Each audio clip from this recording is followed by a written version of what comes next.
Hi guys, I am so excited about this and I hope everybody is as well. We get to get the answers that we've been looking for, we get information that we've been looking for, but more importantly, we get to highlight amazing initiatives. So what I first would like to do is just introduce everyone who's on the panel and give them a time to kind of introduce themselves. Let us know about what you do, what initiative that you're going to be speaking about, and why you're excited. So let's start off with Arbel. Thanks so much, Imani. Hi, I'm Arbel Bedak. My pronouns are he and him. I am here kind of representing two different things. But firstly, I own and run in the agent at Spectra Creative Agency, where I represent a roster of composers and work with composers and artists for Sync. I just launched the agency this past March, so it's new this year. I'm really excited about it and really set out to try to build and curate a really diverse roster of composers and artists. And it's been a really fun journey. And then I'm also here representing the group Sync to Change, which is not actually an official organization, but it's an initiative that started out of just the Sync community. A number of people came together last year to start having conversations about diversity or lack thereof in the Sync space, and really have some deep conversations and try to come up with some actionable initiatives to make the Sync industry between, the rights holders and music supervision just kind of more broadly, more accessible, and just start taking a look at what the dynamics of it actually is right now. And one of the things that we did, which I'll probably go into a bit later, is conducted a big diversity survey that we're still putting together a lot of the results from. So I'll talk about that a bit, but I'm very excited to be here. Thank you. And let's shoot off to Rosie. Hey, girl. Oh, you're on mute. Sorry. I have multiple screens up. So I'm like, oh, where's my cursor? Hi, everyone. Thanks so much for having me. I'm Rosie Howe. I am a music coordinator on the MCP team at Netflix. And Netflix has a music team that has a designated D&I, passionate group of people who are tasked with organizing and guiding our various initiatives. We love to partner with, different groups like GMS, like Spectra Creative Agency, and we're looking forward to partnering with organizations like Alliance for Women, Film Composers, Array, again, GMS, and Composer Diversity Collective as well. So excited to be here and talk about some of the initiatives we have coming up. Thank you. Let's go to Dani. Thanks so much for having me. I'm Dani Marie. I'm the founder of Female Frequency. We started by making an album made entirely by women, and now we host workshops about music production and provide resources for other organizations. I'm also the New York chapter leader for SoundGirls, and they provide support for women and non-binary people in audio. They also work with the EQL directory, which is a resource for women in audio to sign up and network, look for job opportunities. You can also find women that are involved in audio if you're looking for them for any sync opportunities. And I'm a producer and songwriter under the name Primitive Heart. Love it. And George, last but not least, especially. Hey everyone, so great to be here. I am George Shaw. I am a film and TV composer. I'm currently composing for a DreamWorks animated TV series, which has been a lot of fun. I'm also a founder and on the executive committee for the Composers Diversity Collective, where we advocate for the need for more composers in this industry, since there are so few of us who are diverse. And, for years, the excuse was, well, we looked for someone, but we couldn't find anyone. So we have a directory on our website of so many composers, so that excuse does not work anymore. I love that. I love that. And just to give everybody some context, my name is Imani Matthews. I own a creative music agency that represents different artists for TV, films, commercials, et cetera. But I also am the CEO of The Table, which is an initiative that I created when COVID really first started, just to help create a pipeline for African Americans within the TV and film spectrum, whether it's business operations or synchronization. So we're all happy to be here. And I know that a lot of these initiatives are external. So I'm kind of going to jump into the questions. And they become pipelines for large production companies and other hiring playmakers in our industry. I would love to give people a little bit more insight about what is happening internally in these larger companies. Rosie, what does Netflix have up their sleeves in regards to DEI initiatives? And do you guys ever collaborate with other external initiatives such as CDC or any other pipelines? Yeah, definitely. As I mentioned, we have a whole D&I team designated strictly just for music, but that's also across all of our content. So our film crews location, they really have, like I said, there's not only a passion for it, but everyone feels like it's their duty. And, one big part of Netflix is, our big broader strategy of entertaining the world. We believe in deepening authenticity, not only above the line, below the line, but also in our Netflix community as well. So with that being said, like I said, we have many initiatives. We love to collaborate with outside partners because, it's not just, as we said, more minds in the room, more authentic stories we can be connecting with and elevating for the better. Right. I hope that answered your question. Yeah, no, for sure it did. For any other members on the panel, any shout outs to any larger production companies that utilize your services very often? We would love to know. Well, we've actually had a lot of executives reach out from almost all the studios at this point. Oh, great. Universal, Sony, Disney, even very specific requests. Last week we had an ask for a native Alaskan composer, which I actually don't know anyone that is. So if anyone out there knows someone, let me know. Such a specific ask, for sure. So since we're on the subject of collaboration, I always believe that there's space for each of us to help each other out and help each other go towards our own missions. How do you guys feel about collaboration, and have you guys ever collaborated with other initiatives? You guys can jump in, or we can go kind of like in this little U shape that we have going on here. I'll jump in. I mean, as an agent working with a number of composers, I tried to be involved and in touch with a lot of different organizations and initiatives. I have close ties with the Alliance and spoke to them very early on as I was getting this off the ground.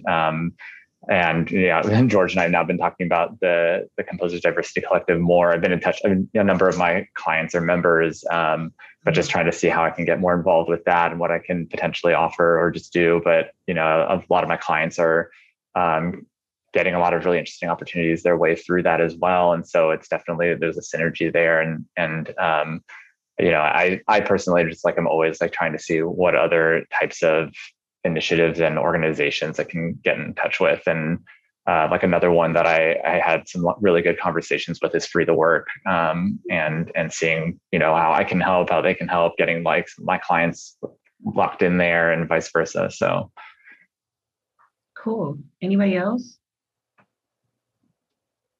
SoundGirls and Female Frequency work very closely together, and we work with a lot of different other organizations like the Creators Collective, Gender Amplified, TomTom Magazine, and either collaborate on workshops together, or we'll at least have shout outs on social media, sharing their websites so that everybody knows how to support those organizations too.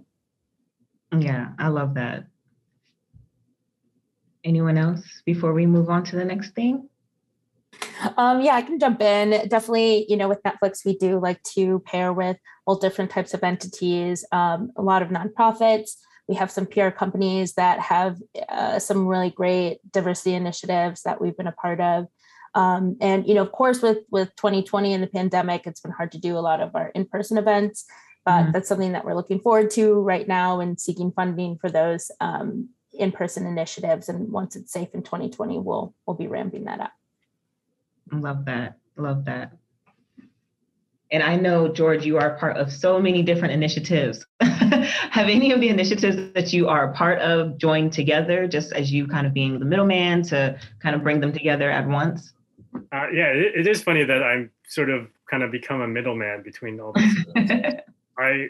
In fact, I remember talking to someone at BMI like over a decade ago and saying, hey, how come there's no diversity initiatives for music? But now it's starting to sprout up, but only really in the last 3 years. That's about when the Composers Diversity Collective started. That was also the same year, 2018, when I was submitted and admitted to the Composers, Universal Composers Initiative. It's like sort of a mentorship program at Universal Studios. Okay. Which is fantastic. They really gave me the leg up in my career that I really needed. Yeah. And as well as providing mentorship and opportunities to meet with people across the industry. So that was incredible. I've also taken part in the CSAC Chris Beck workshop. I'm not sure what the name is exactly, but it's sort of more of an educational workshop that takes place over a weekend. I'm not exactly sure what is going on with that during the pandemic. And also to go back, the Universal Composers Initiative just announced their second class. It's basically a 2-year program. Oh, wow. And so they've just announced the second class. So if you're looking to apply for that, you're going to be looking at applications opening up probably in 2023, probably early mid 2023. So, and then there's the CSAC Real Change with Christoph Beck and CSAC. That is more of sort of more like a grant opportunity to help composers who are doing, I want to say like not just any independent film, but primarily American indie films that have sort of, that could be like a game changer for one's career. So not just any project, but things that have maybe a little more opportunity in whether in the festival circuit or things like that. Yeah. But they are basically granting money to supplement the music budgets of these low budget projects to give these composers an opportunity to hire an orchestra or just to put it into their music production budgets to give them a little higher platform and opportunity to really produce something at a high level that could, get them the next big, Netflix project or something. That's amazing. And what I love about things like this is that we learn so much about what's out there, and they're not always highlighted, but platforms like this allows us to highlight them. So since we are here, let's give the people what they want. The real answers that they are here for. How do they get involved? How much does it cost, if it costs anything? And what does that look like? Or how has it affected your life now that you guys are a part of it? Let's start with Dani. Oh, you're on mute. Can you repeat the question again? Yeah. So how do anybody get involved with your initiative? Does it cost anything to be a part of your initiative? And how has your initiative affected you as you are now a part of it? So Female Frequency and SoundGirls membership are both free. You could sign up online for that. And SoundGirls membership also has discounts for different organizations. Like they are offering a year off for MDO, and they offer different discounts with different companies for that. And then how the organizations have helped me out personally. When I started Female Frequency with the co-founders, Claire London and Julie Catherine, who also goes by I Am Snow Angel, we collaborated together on that, and eventually gave me the through the encouragement of that network, the opportunity to start producing music on my own. So through that, and also through Carrie Keys at SoundGirls, has provided a lot of resources to help with live sound and music production too. Cool. What about you, Arbel? Sorry. So with Sync to Change, basically kind of like where we're at right now is so first of all, like I said, it's not any sort of like organization, it's an initiative right now. So it's a number of people from across the sync industry who are just kind of taking some time to try to do this work. And so it's been a little slower moving, admittedly, than like we've wanted it to be, but we also have really wanted it to be done right rather than be done quickly. So the big main initial focus has been this diversity survey that we conducted at the end of last year. We got just over 500 responses. And we basically, it just literally was a survey of like, where people were working in the industry, whether in music supervision or on the rights holder side and pitching, and like at what levels they're working, what their experience had been leading up, and then doing sort of like a racial and ethnic breakdown, gender and sexuality, and just to have, really be able to like pull numbers of like, what does our industry look like right now?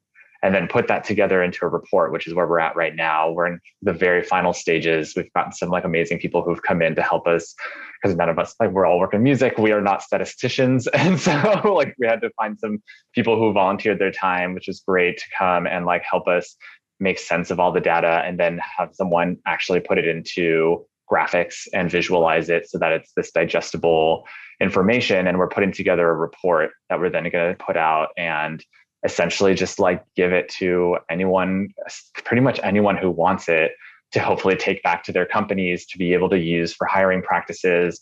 And again, like, the main point of it is to really start making our industry more accessible, because there are a lot of, issues with things that are creating barriers, like unpaid internships. And, it's like every little thing like that is just setting up a barrier for somebody. And, then it's like, oh no, why is there no diversity? Well, there are actually like really like straightforward reasons why. So what I would say is, we had a lot of people sign up to get involved. There are a few different committees that do meet every so often. But I think once we can get this report out, we're going to start ramping up a little bit more of like the active work. One of the main initiatives after that is trying to create some sort of job board where we can start getting that centralized, and then also creating some mentorship programs for people wanting to get into the sync space or into music supervision. And obviously like working closely, we have folks who've been like in direct contact with the Guild because obviously the Guild has a lot of initiatives and there's no reason to do things twice. So we're always thinking about how there's synergy. And obviously, again, we're not an official organization. So like there's no sort of like backing or anything. That's just kind of like trying to get stuff done. So we are going to be, once we have the report out, we are going to start creating like a social media presence so that there's going to be somewhere that people can follow and get some of this information and everything. And it'll kind of build from there. I believe we're going to be working on getting a website set up so that also the information and idea, hopefully like a job board of some sort or mentorship connections and stuff will be accessible in one place. So that's all kind of like in the work. So I guess I would just say like, keep an eye out. But if you really do want to like try to reach out and get involved in some way, you can send an email to synctochange@gmail.com. That's like our joint account. I will just say that right now, this is very much geared toward people working on the business side. It's not really for artists and composers to then start reaching out and like all that, so it really is if you're somebody who's wanting to get into music supervision, get into like pitching or A&R or, wanting to like be involved in that side of music licensing and supervision. That's kind of like what we're initially focused on. And within that, there are also initiatives about like, how to be also kind of educating about like hiring practices or licensing practices when it comes to like what artists you're licensing music from or composers you're hiring and all of that. But right now it's a bit more about folks actually working in the industry and diversifying our actual like workforce. Yeah, so that there are more voices kind of bringing in more music. So. Right. No, I love that. At the table, we have the same mindset that we're really focused on those future executives. But speaking of composers, can we kind of get into Spectra? I don't feel like we really dove into Spectra and how people can be involved with that. Oh, yeah. I do have, I do try to be very open and accessible. And I meet with a lot of composers. And so I do always encourage people to reach out if you want to share some music and have a chat. Be patient. I'm one person, but I do try to like really meet with folks and then, again, there's like a sync side to the agency as well. It's why it's more of just a creative agency. And so I am always kind of like listening to music and I have a bit of a backlog of listening to do, but like, please do reach out. There's actually on the Spectra website, I think they put it in the chat before, but just spectracreativeagency.com. There is a page there and a form you can fill out to submit music. So like, please do. I kind of work a bit more in the very broadly cinematic realm, kind of being tied to composers, but that, completely transcends genres. So like I work with this really cool music production house out of the Bronx called Amori Sounds that specializes in like cinematic hip hop and like, so like it can be really anything, but it's just broadly, it's, the sort of broader space that I've spent the last 10 years working in. So I kind of keep it in that because people kind of know me for that. So, but please feel free to reach out. I do really like connecting with people. Thank you for that. And George, what about, I don't know which one you want to talk about first, but what about you? Which initiatives and how do people get involved and and you kind of already spoke about it as far as like what these initiatives have done for your life, but any highlights?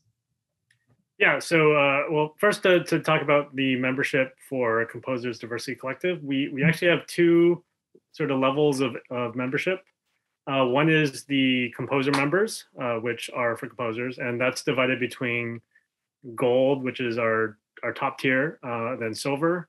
And then there's the student associates level where people who don't have any film and TV credits can join.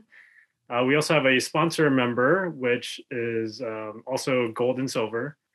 And just so you know, gold is $200 a year, silver is $100, and associates is $50.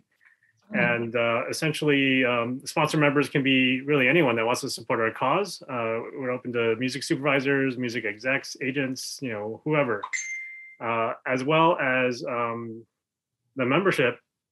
What we actually do for our members, in addition to having an online directory that anyone can search, which, if you're a music supervisor and you're looking for talent, go to our website, composersdiversitycollective.org, click on directory. And you can, search through our composers, including by ethnicity. But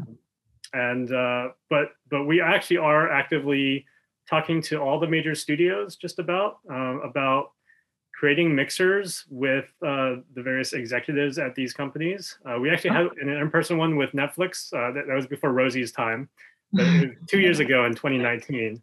It was great to have an in-person mixer. All the execs were there. A lot of our composers were there. It was just an opportunity to meet people. We also last year had a virtual mixer with a bunch of Disney execs, and this was pretty ginormous. We had, I think, 25 Disney execs from across all their companies, including on the East Coast and the West Coast. So we broke out into breakout rooms, and everyone had a minute or two to introduce themselves to the execs. And we're also recently started doing something similar with Apple TV. And we're also trying to organize various things with Sony and we actually need to do another one with Netflix, as well as Amazon. Some of these studios sort of want to wait till we can do it in person. So we're still figuring out, kind of how that's all going to play out. But I will say that, like with the Disney thing, there was a little bit of a cap on how many people could participate. Otherwise, it would have taken hours to do, right? So in some cases, we do limit it to our gold members.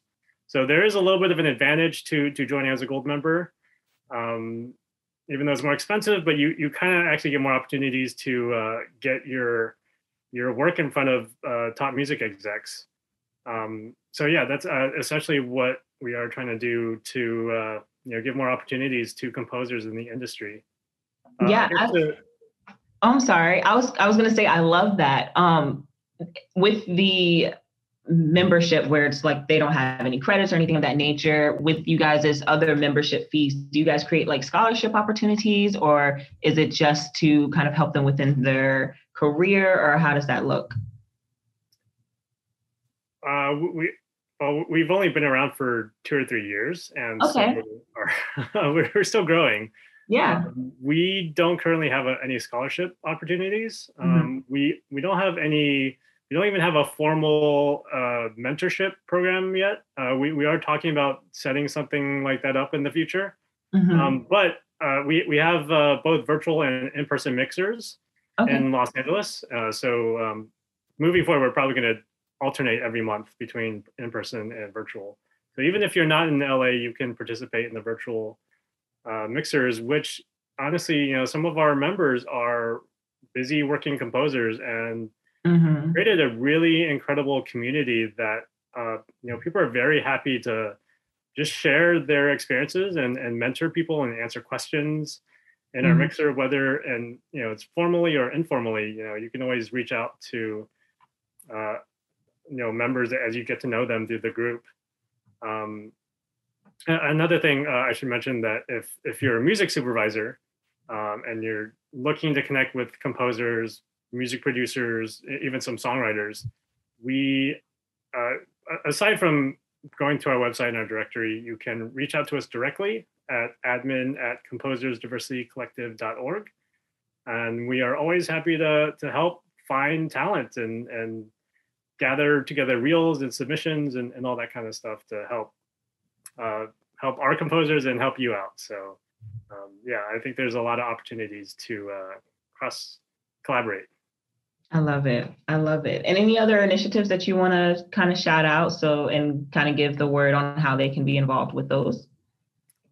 So with the Universal Composers Initiative, that is a submission process where you send in, I think it was 3 tracks and a personal essay, that kind of thing. It's kind of like applying to college. I think similar to the Chris Beck CSAC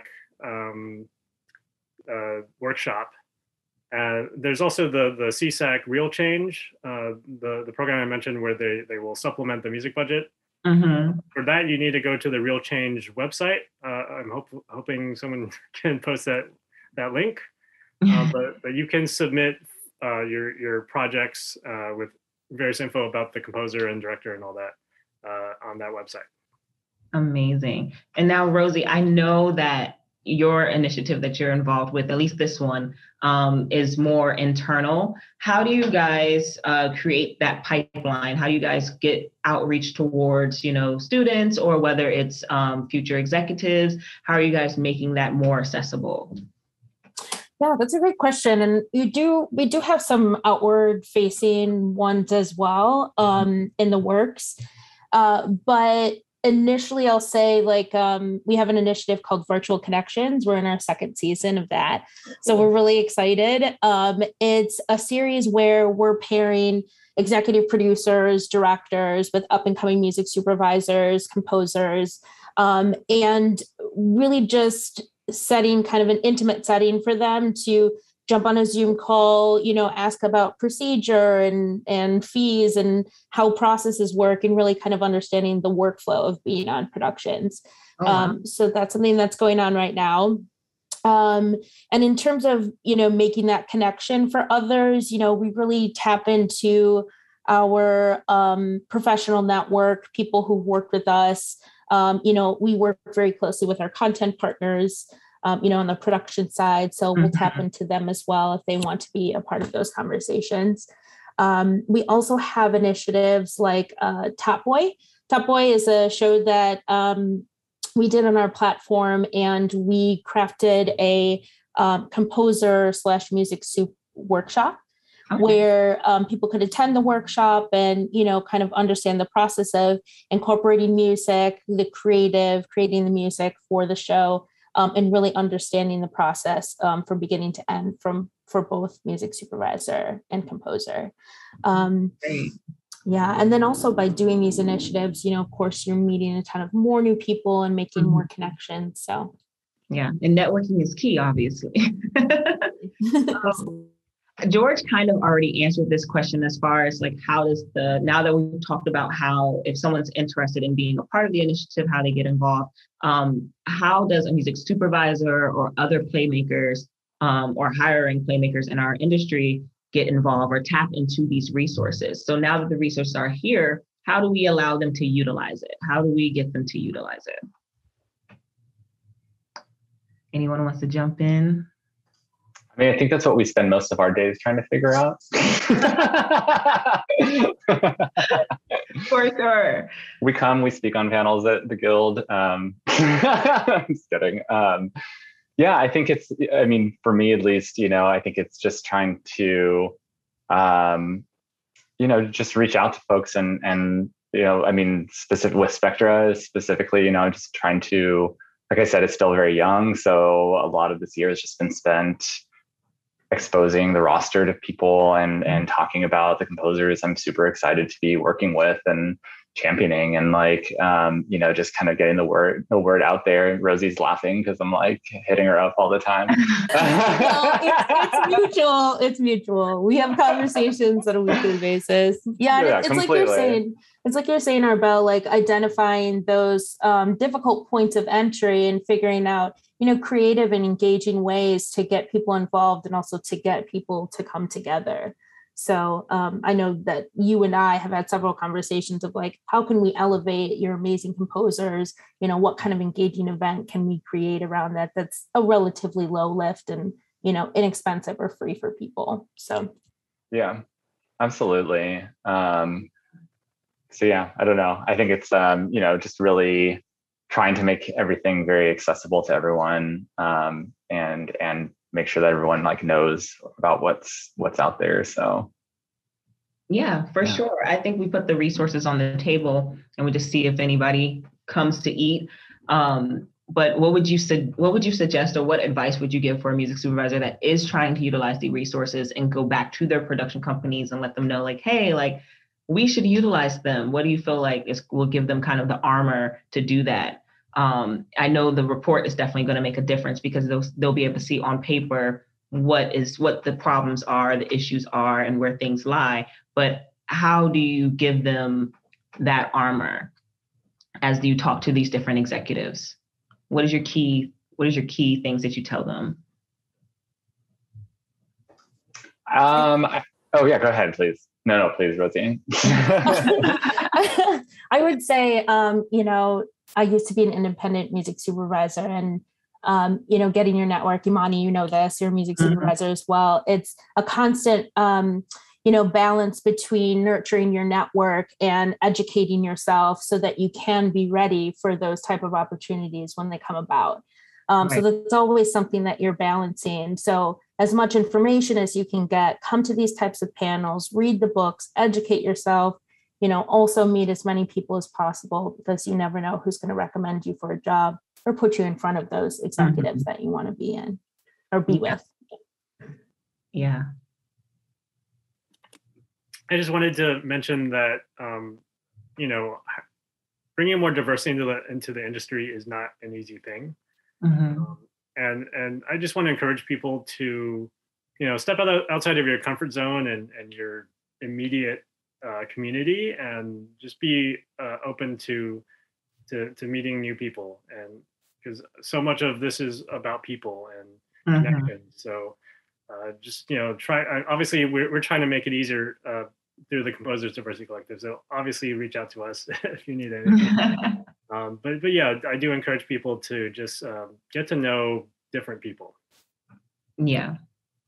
I think that to kind of build on that too, I think as music supervisors, being that sort of, gateway and intermediary between potentially some kind of production and, the artists being hired,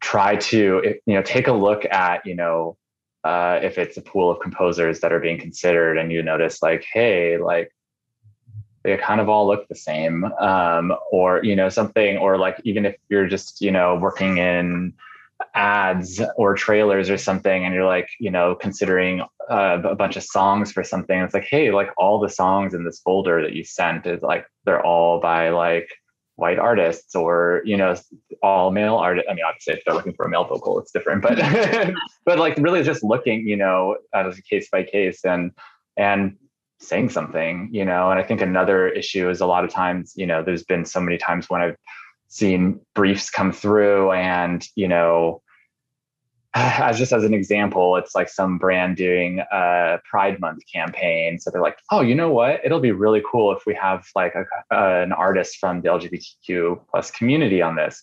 Awesome. Love that.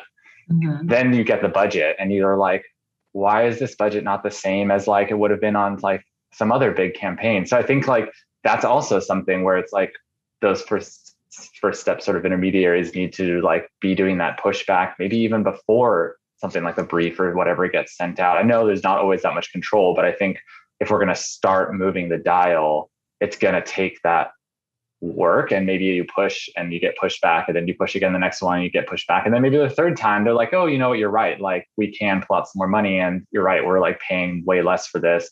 The one time we're like asking for this specific, group of people or something, and so it's just a trend that I've kind of like seen over time, where it's just like they feel really good and like they're doing something great by like saying, oh, it's this kind of project, and we want someone from this background because they're going to be very tied to it, so we're doing such a great service. And it's like, okay, but then also still back that with the same budgets and the same everything around it. So and I will say, like, I do think that there are really great times when you should be finding, a queer composer for a project that is a queer subject. There's other times where like it may not matter as much, but someone might feel a little more tied to the subject matter, and you might get something more special from them for that reason. Mm-hmm. I tend to use like the queer community more because I'm a member, so like it's like I can speak to, but that really does kind of transcend,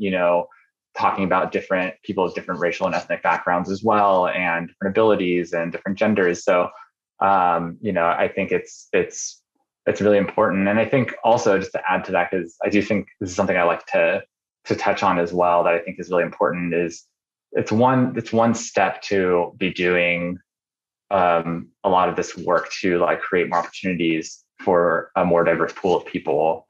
But I think there's also, at least I feel like, a responsibility that comes along with that. And that, I am still a cis white man. And so I can't know like a lot of the experience of a lot of people. So I talk a lot to the composers that I work with and try to like learn more about how they feel comfortable being identified and talked about.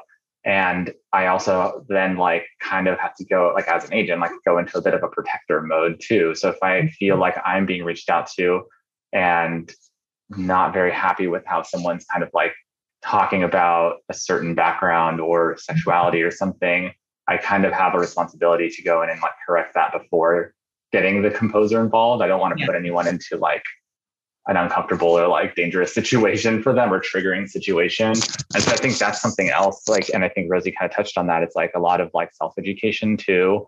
Like if you're going to go and do that type of outreach and diversifying and everything, make sure you're educating yourself about how to talk about the different groups that you're reaching out for, because you should reach out for them, but just make sure you're doing it in the right way, or also just be open to learning if someone's correcting you and just, teaching you how to do it better.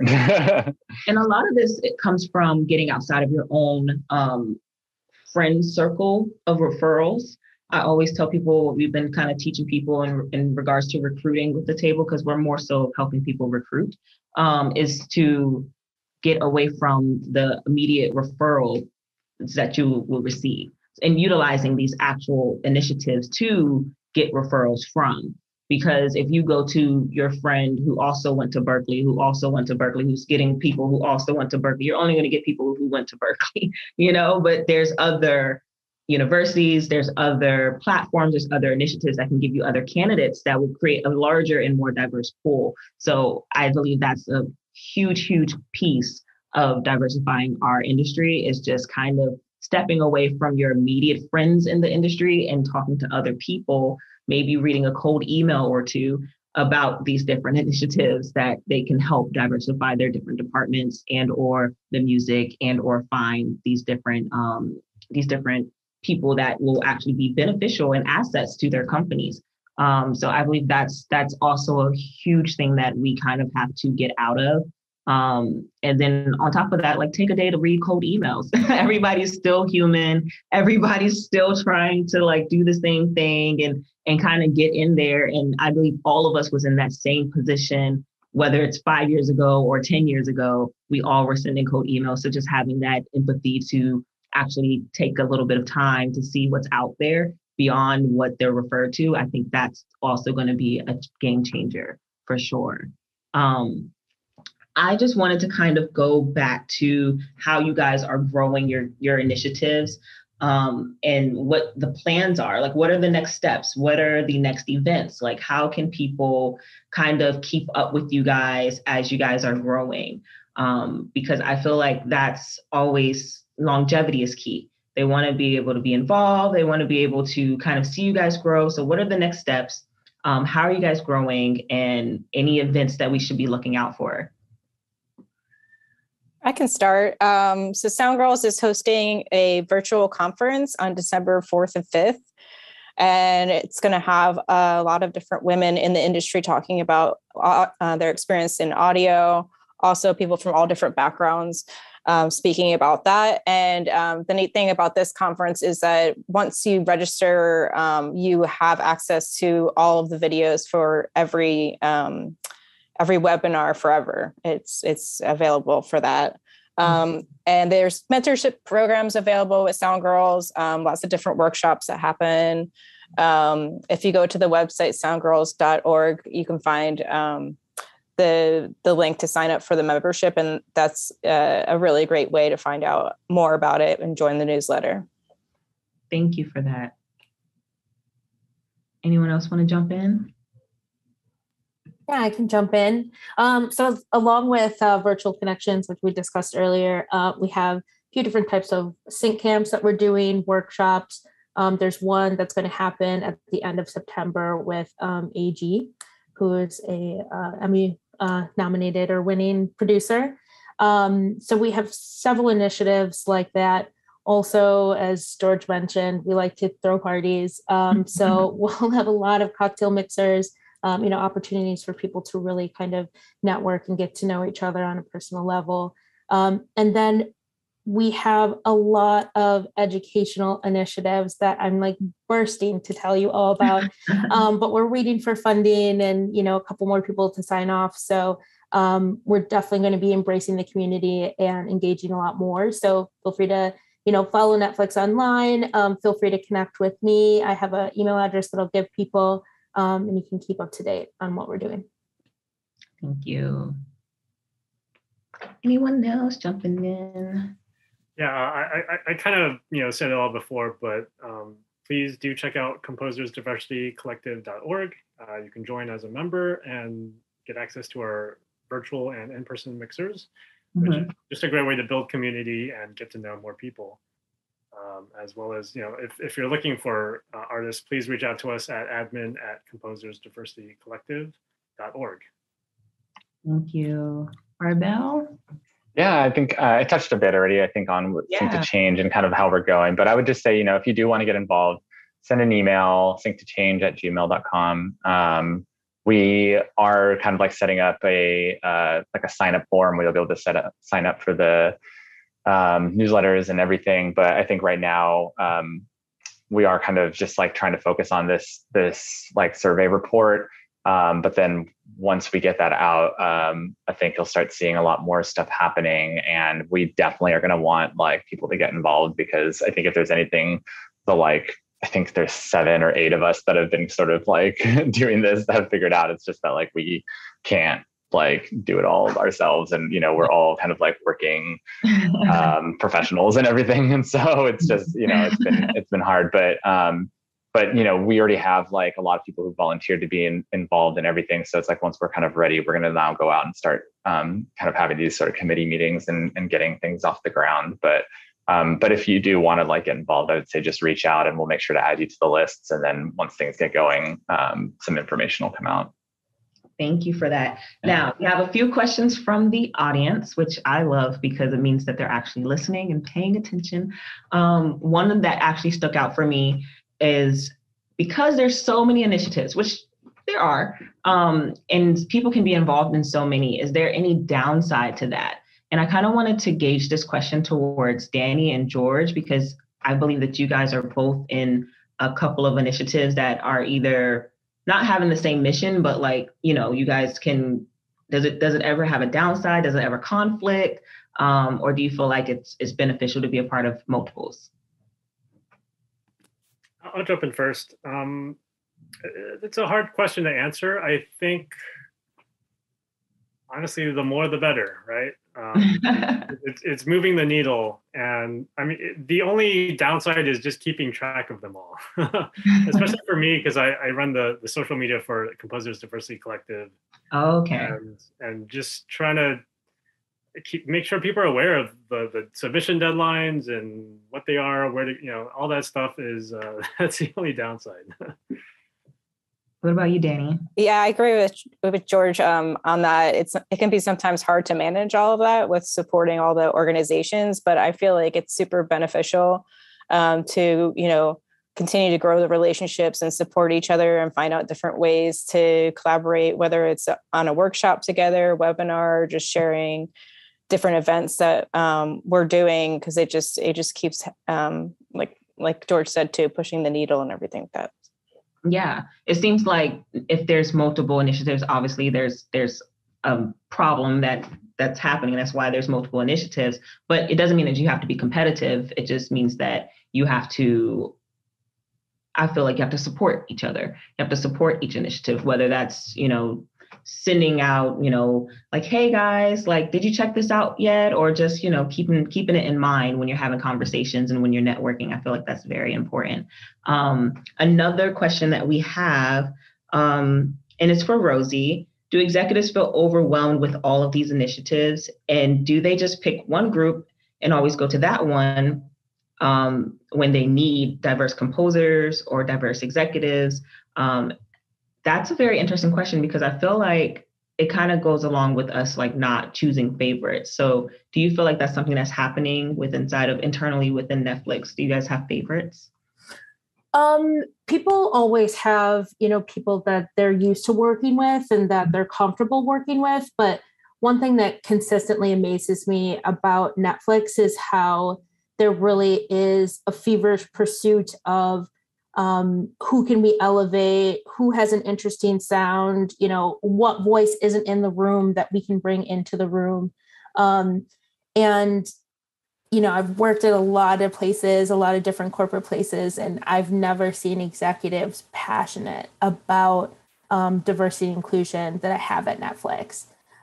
So I think, at least I haven't seen anyone yet, but yeah, everyone is really excited and wholeheartedly, down for the cause, and they want to see diversity in every aspect of our business. Thank you. And then you're just popular, so we're just going to continue to ask you questions, Rosie. So for these events, how do people, like common people on the East Coast, people wherever they are, how do they actually get to these events that you spoke about as far as the ones to look out for? Yeah, so just general events for Netflix. There's like a mailing list that you can subscribe to, and you'll get notifications about events that we do.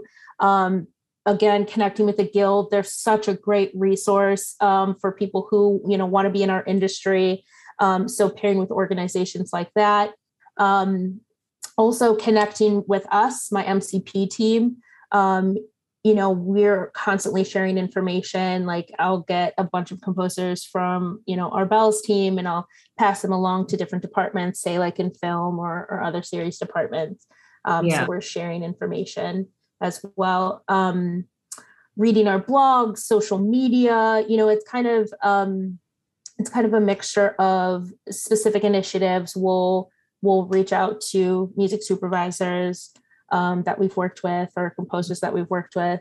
If they're educational workshops, we're reaching out to all the colleges or any student organizations that we can pair with. So it definitely depends on the event too. So the email that you shared with us, if someone emails that email, they'll be a part of the actual blast that you guys send, the newsletter that you guys send, and then they'll have opportunities to like register like this, or what does that process look like? The email that I sent, I'm so sorry, I'm not sure what email address you'd reach out to get on the email or a website address. I think I saw it on the chat room. Oh, that one specifically is, if you want to be in contact with our music team, definitely feel free to email us music and say hi to us. We love meeting with, again, new voices. So feel free to keep in contact with us specifically through there. In terms of like a mailing list for just general events, I'm not sure. I did it a really long time ago before I was at Netflix, so I'm not sure. But I can definitely find that information for you and pass that along so you can get on those mailing lists. Yeah, that'll be great. And because GMS is so, just in everywhere possible, and we have such a great audience that's all over the place, in the world, for all of these initiatives, are they all US based, or are they also available for people who might be in the UK, people who might be in Australia, or anything of that nature? I think that's a dying question that's happening in the chat room right now. It's worldwide for Female Frequency and SoundGirls. Cool. Sync to Change. Oh, sorry. I was just going to say, and SoundGirls actually has chapters all over the world. So you can go on the website and find the location that's closest to you. Sync to Change, is meant to be global. I think like we've kind of focused, I think, on the larger concentrations of where there are folks in our industry, which is predominantly the US. I think we had quite a few in the UK that responded to the survey, but I think those were mostly the major regions. Don't quote me on that though, because that's one of the things we did ask about. So, but it's meant to be obviously global. The point is just to like be providing resources that people can then take back to, like I said, their companies for hiring practices, or, to different organizations and things like that. So yes, short of that is it's global. So at Composers Diversity Collective, we are still a very young organization and still growing. We are pretty much primarily based in Los Angeles. And so, which is good because we have access to all the studios here. But yeah, in terms of growing globally, we just don't have even the membership yet to grow to other cities, even New York, someplace like New York. So the best thing to do is just join and support us. You can even also go to our website and donate if you want to just help us out. So there's that.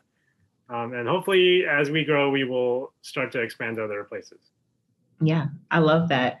Any shout outs to any other organizations that you may not be involved in, but you have seen do great things inside of our industry? I think it's been posted in there a few times now, but I definitely would say Free the Work. That's definitely one. Something else that I didn't really mention, but that I kind of kicked off last year and it's gone quiet, but I'm going to be ramping it up again, is I started something called Compose Pride, which was just a way to amplify and expose LGBTQ plus composers. Obviously, the Composers Diversity Collective encompasses all of that as well. So right now it's just an Instagram account, really. But if you go, you can actually explore a bunch of different composers who have opted into being highlighted, just as a way to just, again, get people exposed and out there. And that was like predating Spectra Creative Agency and everything. So, yeah. Oh, here's one idea. And this is just from personal experience. Like there's there's a lot of groups out there, on Facebook, even Twitter, that are, some are very global and some are very localized, but they're just communities of creative artists, not necessarily in music or film, but they're out there. So, I encourage people to just look for those communities for wherever you are. Yeah, there are organizations. I had mentioned a few earlier, Gender Amplified, TomTom Magazine, Bay, who focuses on helping women in the DJ and wellness community, women in music, women's audio mission. There's a ton of organizations out there. I definitely want to shout out Array, which we personally pull talent from. It's a great organization. We've started by Ava DuVernay, and I believe it's free, and I've gotten a lot of job offers. I think it was within the first couple months.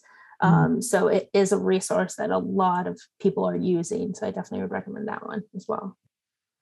Yeah, they're giving Staff Me Up a run for their money, for sure. Yes, they are. We love you though too, Staff Me Up, if you're listening. We do. I also have to mention our sister organization, the Alliance for Women Film Composers. They're also really fantastic. Oh, wow. I love that.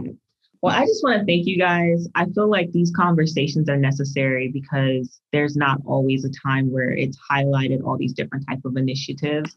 In my journey, just being a minority within inside of this industry, if I knew about all of these different type of initiatives that were happening, I feel like my journey, my trajectory definitely would have been different.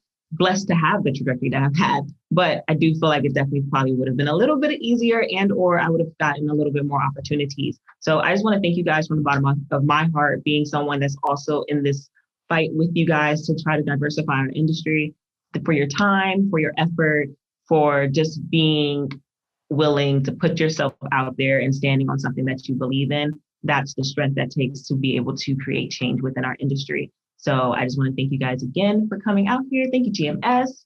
And I think if we don't have anything else to say, we're done here.